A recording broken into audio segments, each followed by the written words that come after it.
Salut tout le monde, c'est Olivier, bienvenue sur Nutrition Style. L'inflammation est un phénomène naturel produit par notre corps qui a été décrit partiellement depuis des millénaires. Il y a 4800 ans, l'empereur chinois Shennong préconisait déjà de traiter l'inflammation à l'aide de différentes plantes. On en retrouve également des descriptions partielles datant de 1500 ans avant notre ère à Luxor en Égypte, puis datant de 400 ans avant notre ère en Grèce avec Hippocrate, le fondateur des règles éthiques de la médecine qui préconisait de traiter l'inflammation à l'aide d'extraits d'écorce. Aujourd'hui, tout le monde a déjà vu et ressenti les symptômes de l'inflammation après s'être blessé. Au niveau d'une plaie, on peut constater des rougeurs, des gonflements, ressentir un peu de chaleur ainsi que de la douleur.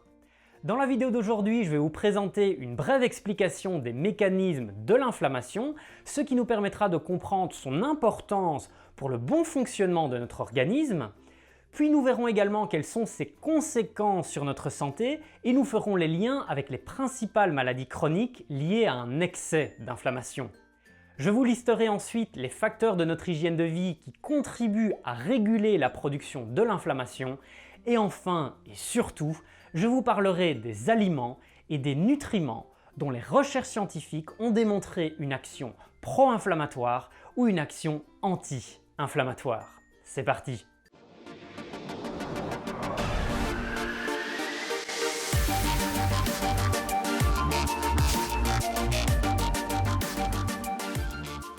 Dit simplement, l'inflammation, c'est une partie de la réponse de notre système immunitaire lorsque notre corps subit une agression. Que ce soit une blessure, une irradiation, une substance toxique ou encore un microbe, comme par exemple une bactérie ou un virus. Cette réaction vitale a pour but de protéger l'organisme en éliminant les agents agresseurs, puis de stimuler la réparation des tissus endommagés. Voici de manière simplifiée comment cela fonctionne. Lorsque notre corps est agressé, nos cellules vont détecter des molécules, soit provenant de corps étrangers comme une protéine d'un virus, soit des molécules produites par nos cellules endommagées à la suite par exemple d'une coupure. La détection de ces molécules va conduire à la production d'une cascade de réactions chimiques à l'intérieur de nos cellules.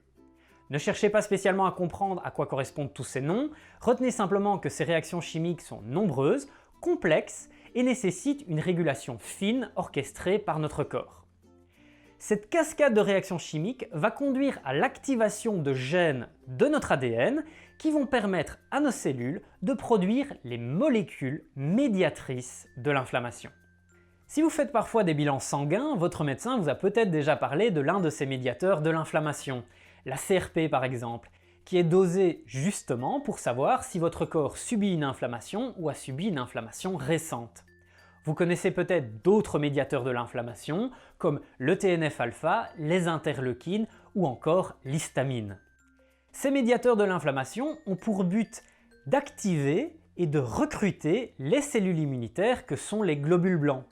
Les globules blancs dont vous trouverez les noms également sur votre prise de sang avec par exemple les monocytes ou encore les neutrophiles. Ce recrutement des globules blancs va se faire entre autres par l'acheminement de sang vers le site de l'agression, d'où les rougeurs et les gonflements que vous pouvez constater. Ces gonflements vont comprimer les tissus lésés et les nerfs, ce qui va induire la production de sensations douloureuses.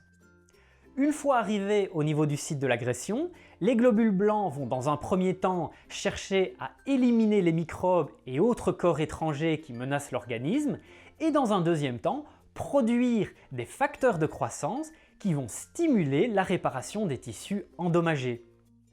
Une fois les agents agresseurs éliminés, nos cellules vont réduire la production des médiateurs de l'inflammation, et donc l'inflammation s'arrête jusqu'à une nouvelle agression. Si vous souhaitez avoir davantage de détails sur les mécanismes de l'inflammation, les molécules impliquées, etc., je vous renvoie vers les articles scientifiques référencés dans la description et à la fin de la vidéo. Malgré que l'inflammation soit un phénomène nécessaire, comme vous l'avez compris, elle a malheureusement un coût. Une agression est une situation d'urgence, et pour nous protéger, notre corps va allouer préférentiellement ses ressources aux globules blancs du système immunitaire et aux tissus agressés. Cela va se faire malheureusement au détriment d'autres processus vitaux qui nous protègent par exemple contre le stress oxydatif qui est capable d'endommager nos cellules et notre ADN. Puisque l'inflammation est généralement de courte durée, les dégâts collatéraux sont le plus souvent minimes. Malheureusement, il arrive que notre système immunitaire soit dans l'incapacité d'éliminer les agents agresseurs. Dans ce cas-là, l'inflammation perdure et devient chronique. Les dégâts collatéraux vont donc s'accumuler au fur et à mesure des semaines, des mois et des années et contribuer au développement des principales maladies chroniques que l'on connaît. Parmi ces maladies chroniques, on peut citer notamment les maladies cardiovasculaires, responsables du plus grand nombre de décès au monde. On parle quand même d'une personne qui en meurt toutes les 2 secondes. La réduction de nos défenses face au stress oxydatif lié à l'inflammation favorise notamment le stockage du cholestérol sanguin dans nos artères et accélère donc leur blocage.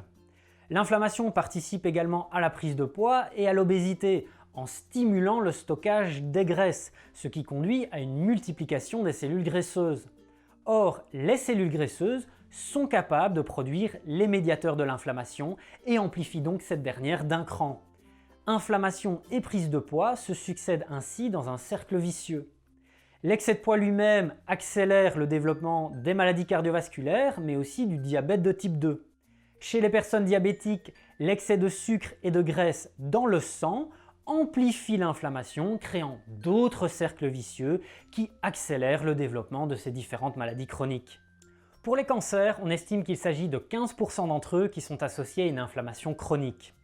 Cette inflammation chronique endommage également le foie et contribue au développement de la stéatose hépatique non alcoolique, communément appelée foie gras. Elle endommage les poumons et contribue au développement des bronchopneumopathies chroniques obstructives. Elle réduit la capacité de filtration des reins. Elle touche les organes reproducteurs et peut perturber notamment le cycle menstruel des femmes. Elle affecte l'intestin et contribue au développement de la maladie de Crohn ainsi que des colites ulcéreuses. Elle contribue au développement des maladies neurodégénératives telles que les maladies d'Alzheimer et de Parkinson ainsi qu'aux épilepsies.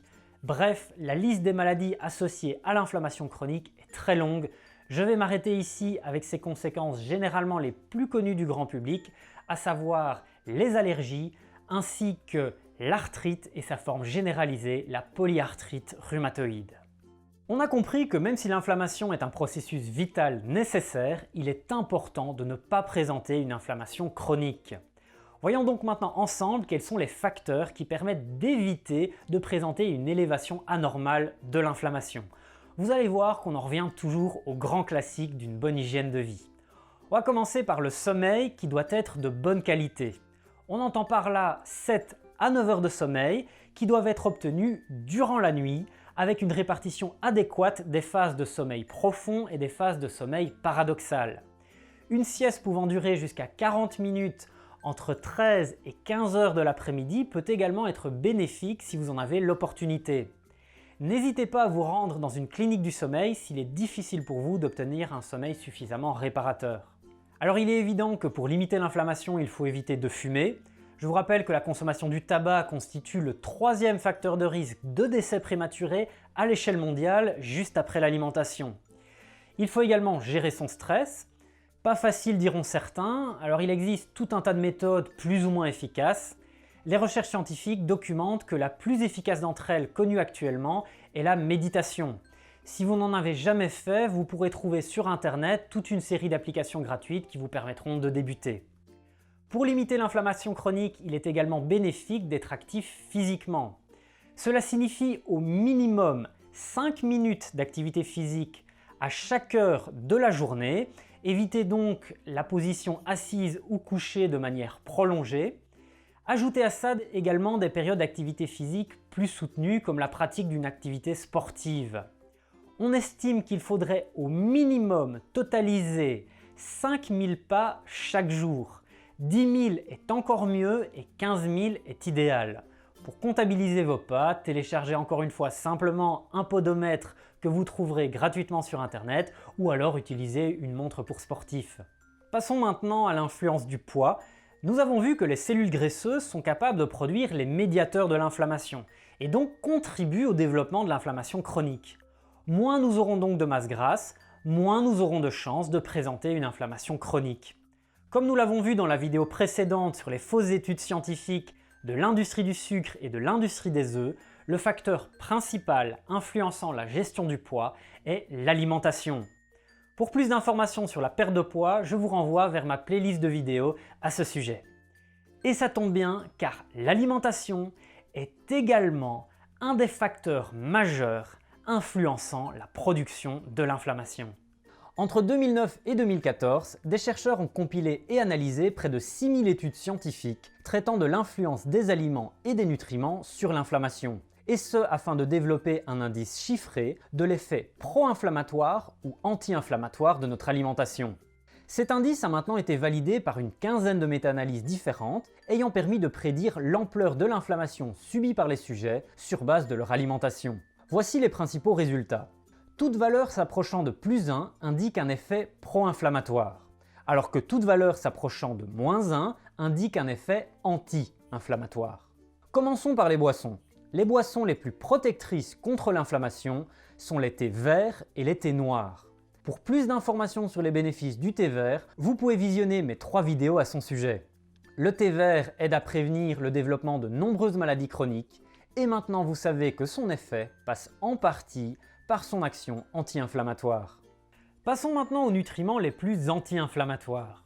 En 3e position, nous avons le bêta-carotène, qui est un pigment coloré de la famille des caroténoïdes. J'ai déjà réalisé une vidéo sur le top 25 des aliments riches en caroténoïdes que vous pouvez visionner pour connaître les meilleures sources alimentaires. En 2e position, nous avons les flavones et les isoflavones, faisant partie de la grande famille des flavonoïdes. Les flavonoïdes, comme les caroténoïdes, sont des pigments responsables de la couleur des fruits principalement, mais aussi de certains légumes, tubercules et légumineuses. On en retrouve également dans les thés que l'on vient de mentionner. Il faut donc consommer une large diversité de fruits et d'aliments végétaux complets de différentes couleurs pour obtenir un effet anti-inflammatoire le plus large possible. Et en première position des nutriments les plus anti-inflammatoires, on retrouve les fibres. J'en ai aussi déjà parlé plusieurs fois sur cette chaîne, les fibres servent de nourriture pour les bactéries bénéfiques de notre microbiote intestinal. Or, il y a de plus en plus d'arguments pour dire que le microbiote est probablement le facteur majeur influençant l'activité de notre système immunitaire et donc influençant la régulation de l'inflammation. Pour obtenir suffisamment de fibres pour nourrir correctement notre microbiote intestinal et réduire l'inflammation, nous devrions consommer un maximum d'aliments végétaux complets. Fruits, légumes, céréales complètes et surtout des noix, des graines et des légumineuses, qui sont les sources les plus concentrées. Pour plus d'informations sur le microbiote, le poids et la santé, je vous renvoie vers mes 2 vidéos sur le sujet. On passe maintenant aux aliments les plus anti-inflammatoires. En 3e position, nous avons l'ail. L'ail contient une large variété de molécules bénéfiques pour notre santé. L'ail est aussi un excellent condiment qui relève le goût de nombreux plats au même titre que les oignons, qui ont également un effet anti-inflammatoire mais beaucoup plus modeste.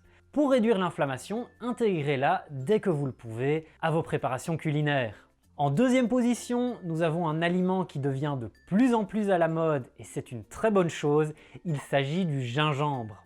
À consommer en infusion ou entier, en plus de réduire l'inflammation, le gingembre relèvera le goût de vos plats si toutefois vous l'appréciez.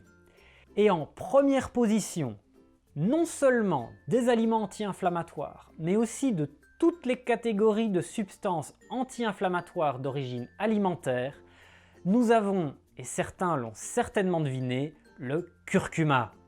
Le curcuma est un épice et l'ingrédient principal du curry. Et comme pour le gingembre, ce n'est pas une simple mode. Ses bénéfices pour la réduction de l'inflammation sont bien attestés par les recherches scientifiques.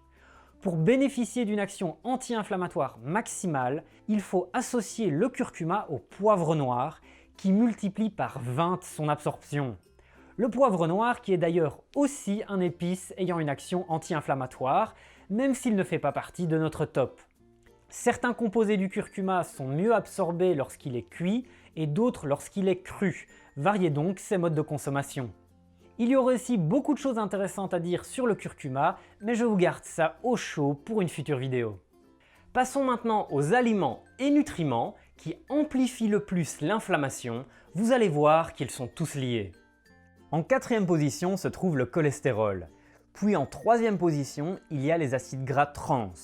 Nous avions déjà vu ensemble que la réduction de la consommation des acides gras trans constituait la 10e priorité nutritionnelle à l'échelle mondiale pour vivre plus longtemps. En deuxième position, nous avons une grande consommation de graisse. Gardez bien cela en tête lorsqu'on essaye de vous faire adhérer à l'idée qu'il faudrait éviter les glucides et manger un régime riche en graisse. Bien sûr, toutes les graisses ne sont pas égales, car les acides gras monoinsaturés ont un effet neutre sur l'inflammation, et les acides gras polyinsaturés, c'est-à-dire les oméga 3 et les oméga 6, ont une action anti-inflammatoire. L'excès de graisse qui pose problème est donc celle du cholestérol, des acides gras trans et du numéro 1 des composés qui élèvent le plus l'inflammation, les acides gras saturés. Toutes ces graisses sont présentes dans les aliments animaux gras comme le beurre, les fromages, le lait entier, les œufs et les viandes et volailles grasses, dont la consommation devrait être limitée. Ajoutez également à cette liste toutes les graisses végétales raffinées qui sont utilisées comme composés des aliments raffinés et transformés de friture, de fast-food et de pâtisserie, ainsi que des margarines de mauvaise qualité. Ces mauvaises graisses végétales ne contiennent pas de cholestérol, contiennent parfois des acides gras trans et contiennent toujours des acides gras saturés, de même que les graisses de palme et de coco. Plus d'informations sur l'huile de coco dans ma vidéo à son sujet. Il y a malheureusement beaucoup de désinformations concernant la dangerosité de ces graisses. Si vous ne l'avez pas encore vu, visionnez ma vidéo sur les fausses études des industries du sucre et des œufs pour voir comment les producteurs de ces aliments gras cherchent à influencer l'opinion publique afin d'éviter que nous ne réduisions notre consommation. Un seul repas est déjà capable d'augmenter ou de diminuer l'inflammation dans notre corps. Nous avions vu dans ma vidéo sur le microbiote intestinal que faire passer les gens d'une alimentation riche en végétaux complets et donc concentrée en caroténoïdes, en flavonoïdes et en fibres, à une alimentation riche en aliments animaux et en aliments transformés, donc concentrée en cholestérol, en acides gras trans et en acides gras saturés, augmentait visiblement les marqueurs de l'inflammation. Alors que d'un autre côté, faire passer les gens d'une alimentation riche en aliments animaux et en aliments transformés à une alimentation riche en végétaux complets réduisait significativement l'inflammation déjà après le premier repas.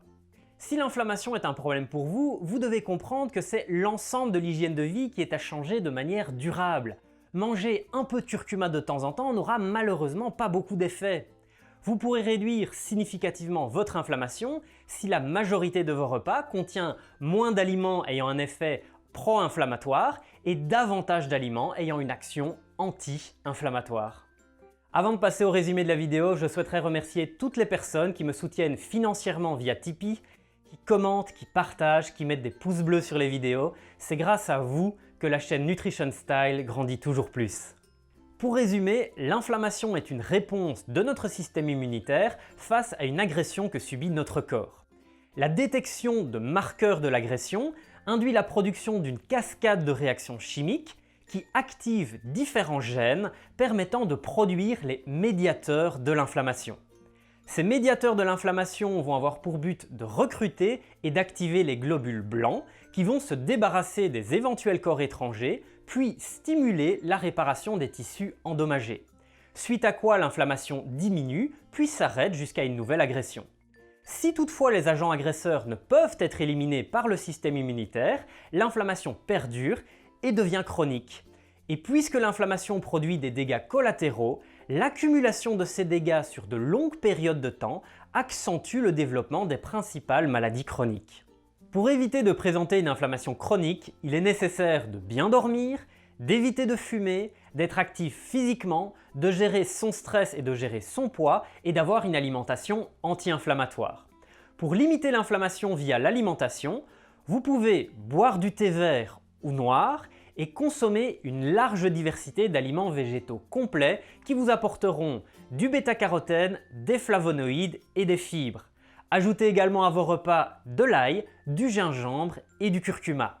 Limitez également la consommation des aliments animaux gras et des aliments végétaux gras raffinés et transformés qui apporteront pour certains du cholestérol et pour tous des acides gras trans et des acides gras saturés.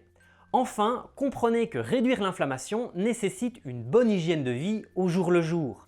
Ne pensez pas en termes d'aliments magiques qui vont tout résoudre, mais voyez plutôt l'alimentation comme un tout dont chaque partie apporte son propre effet qui s'ajoute à l'effet des autres parties. J'espère que la vidéo était instructive et qu'elle vous sera utile. Je vous souhaite un excellent appétit, prenez soin de votre santé et on se retrouve bientôt pour une prochaine vidéo sur la nutrition et la diététique.